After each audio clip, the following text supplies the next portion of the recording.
বর্তমান আইন ব্যবস্থা দেখে আমি বিস্মিত, হতভম্ব, বাকরুদ্ধ। কোন আইনের ধারা উপধারা অনুযায়ী, কোন আইনের ধারার শাস্তির বিধান অনুযায়ী খালাসপ্রাপ্ত এই বিডিআরদের এখনো পর্যন্ত জেলের ঘানি টানতে হচ্ছে? এটা মাননীয় আইন উপদেষ্টার কাছে আমার প্রশ্ন রইল।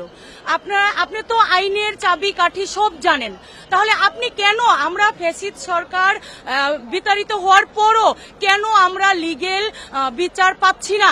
কেন তাদেরকে খালাস হওয়া সত্ত্বেও জেলের ঘানি থেকে মুক্ত দিচ্ছেন না?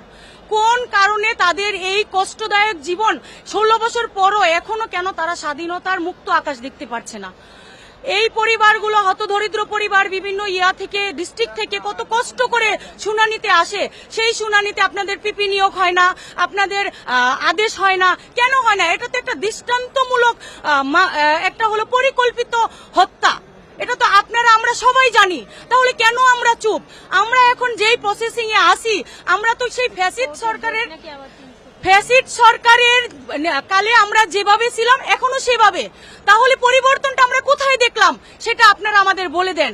যদি জামিনযোগ্য হয়ে থাকে তাহলে জামিন দেন, আর যদি মনে করেন আপনারা ছাত্র আন্দোলন, এই আন্দোলন সেই আন্দোলনের মতো এই গাড়ি ভাঙচুর, ট্রেনে আগুন, এগুলো করবে, এগুলো করলে বাংলাদেশের সঠিক দাবি দেওয়া, ন্যায্য দাবি দেওয়া পূরণ হবে, তাহলে সেটাও আপনারা মিডিয়ার সামনে এসে বলেন।